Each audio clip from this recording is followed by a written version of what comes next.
Opéra Magna, le plus beau des chants. Partie 2, une beauté exceptionnelle.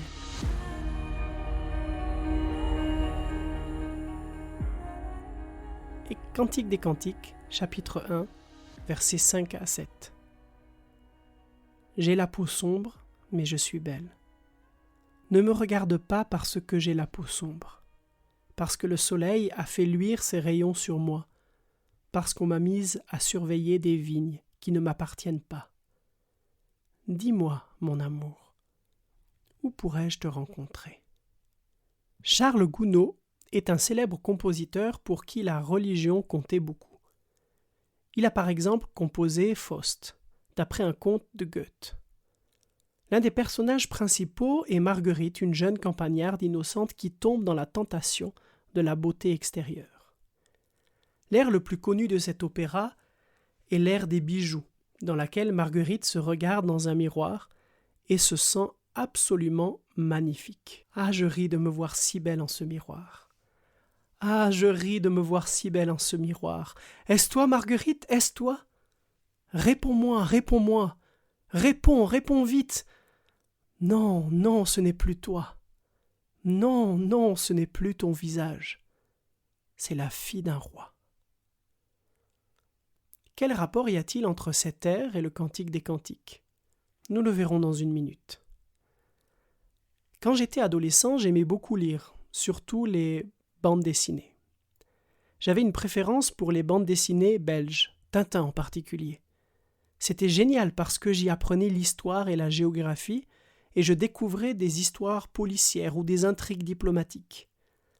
Un personnage est récurrent dans plusieurs albums de la série Tintin, à savoir Bianca Castafiore. Même si elle ne fait pas partie des personnages principaux, je l'appréciais particulièrement car je la trouvais étonnante. Elle était la parfaite représentation d'une diva italienne ou d'une chanteuse d'opéra, avec son interprétation de l'air des bijoux. Je l'ai toujours trouvée drôle, parce qu'Hergé l'a représentée en chanteuse corpulente.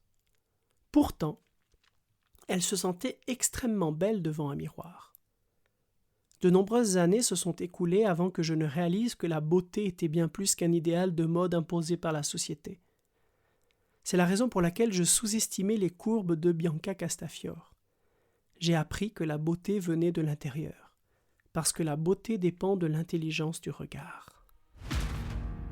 Je suis noire, et alors? La Shulamite, le personnage féminin principal du Cantique des Cantiques, était une fille de la campagne.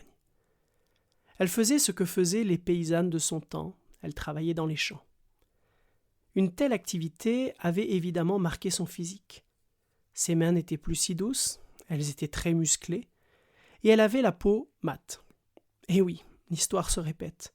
Avoir la peau bronzée aujourd'hui signifie, en Europe, que l'on appartient à une classe sociale supérieure.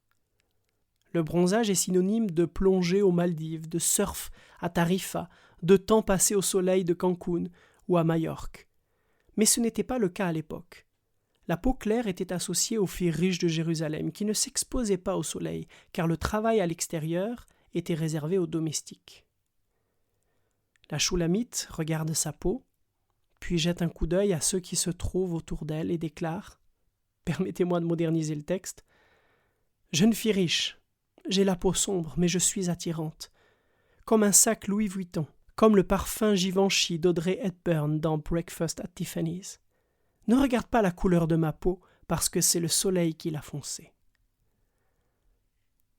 Comment pouvait-elle être séduisante si elle n'avait pas une apparence physique conforme aux normes esthétiques de l'époque?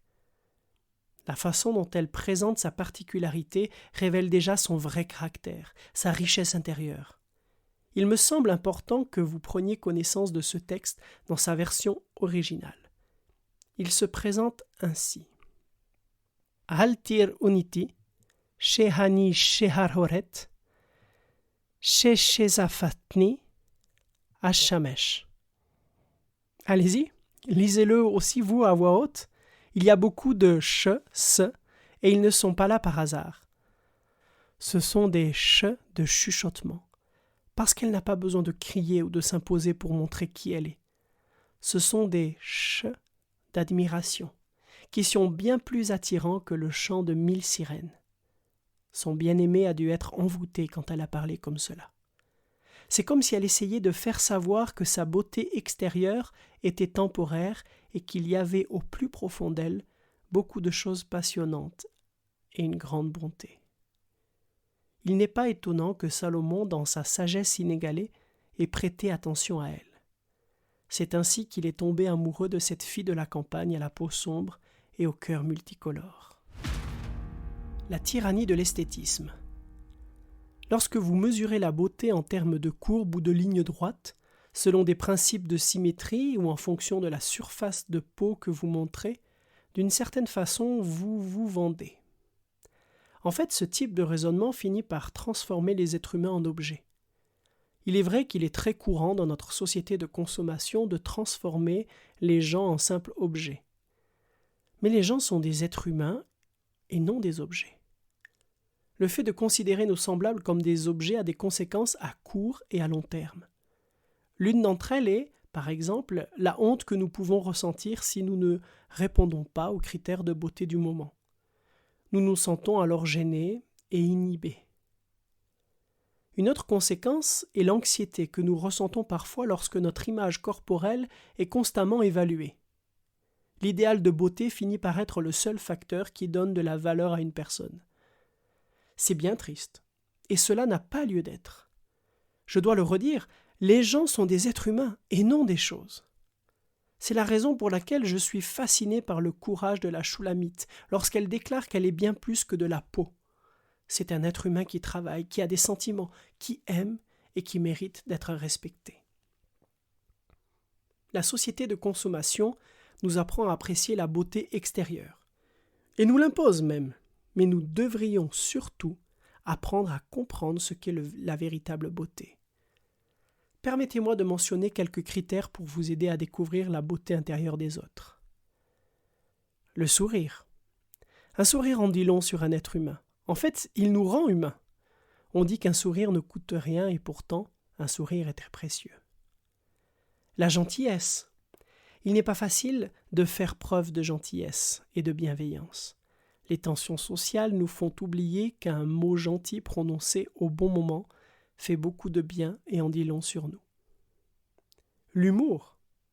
Voir le monde avec humour, un humour pertinent, nous permet de ne pas prendre les choses secondaires trop au sérieux et d'accorder de l'importance à ce qui compte vraiment. L'humour est une soupape qui nous libère de notre moi et de nos limites. La reconnaissance. Une personne équilibrée est reconnaissante parce qu'elle reconnaît l'effort que font les autres. Le fait de comprendre les autres et de leur exprimer notre reconnaissance fait de nous des personnes respectables. La générosité. La générosité nous oblige à regarder au-delà de nous-mêmes, à prendre conscience des besoins des autres et à faire preuve de solidarité. Le service. Quand on a un grand cœur, on est toujours prêt à tendre la main. C'est une façon de parler, mais ce que je veux dire, c'est que si nous sommes profondément bons au fond de nous, nous le sommes aussi extérieurement. Prêtez attention aux personnes qui ont un grand cœur, et vous verrez que j'ai raison. L'authenticité. L'authenticité donne un éclat tout à fait particulier à la beauté intérieure. Tout d'abord, s'accepter tel que l'on est permet de croître et d'avancer. Deuxièmement, se montrer tel que l'on est montre notre valeur véritable et ne nous dévalorise pas, bien au contraire. La cohérence.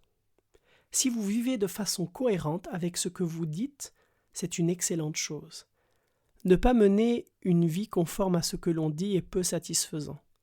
Une personne qui ose se montrer à la hauteur de ses idéaux sans céder à la pression sociale inspire le respect et l'admiration. La transcendance. Il y a des beautés intérieures qui restent discrètes. Elles se manifestent ici ou là de façon parfois fugace. Il y a des beautés intérieures qui se voient, des gens qui savent regarder au loin sans pour autant perdre leur position ou leur influence. Nous avons le privilège en tant que chrétiens de voir le monde selon la perspective que Jésus nous offre. Ces promesses nous donnent un relief particulier à notre vie. une attirance durable. Ceci étant dit, quel est le secret de l'attirance durable? Certaines personnes pensent peut-être c'est avoir un corps parfait. Ce à quoi je réponds « Bravo, c'est tout à fait cela. » Oui, je plaisante. Certes, l'attirance physique a un but, mais ce n'est qu'un simple but. Une attirance durable est fondée sur bien plus que l'apparence. Elle se construit avec des mots qui ont un sens et avec des attentes, avec des expériences concrètes et partagées. L'attirance durable dépend de la personnalité des deux êtres aimés.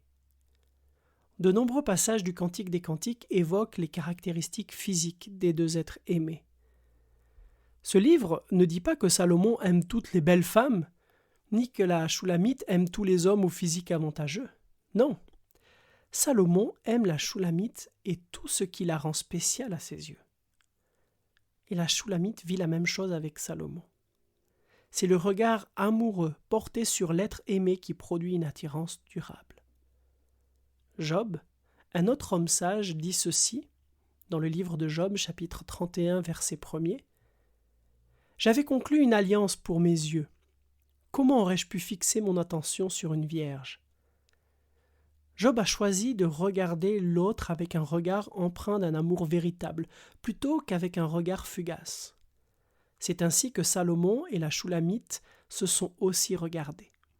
Une attirance durable s'établit entre des personnes qui partagent des aspirations, des projets, des conversations profondes, des regards complices et des expériences de la vie.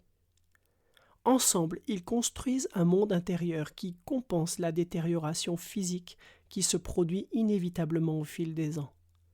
C'est un ensemble d'événements superficiels et profonds, d'idéaux et de choses bien réelles qui façonnent notre caractère et nous permet de reconnaître la véritable beauté. Prière du jour. Mon Dieu, je reconnais que je ne me fie parfois qu'à ce que mes yeux peuvent voir. Aujourd'hui, je te demande de m'aider à voir et à apprécier la beauté intérieure des gens. Aide-moi aussi à cultiver ma propre beauté intérieure, en harmonie avec tes valeurs.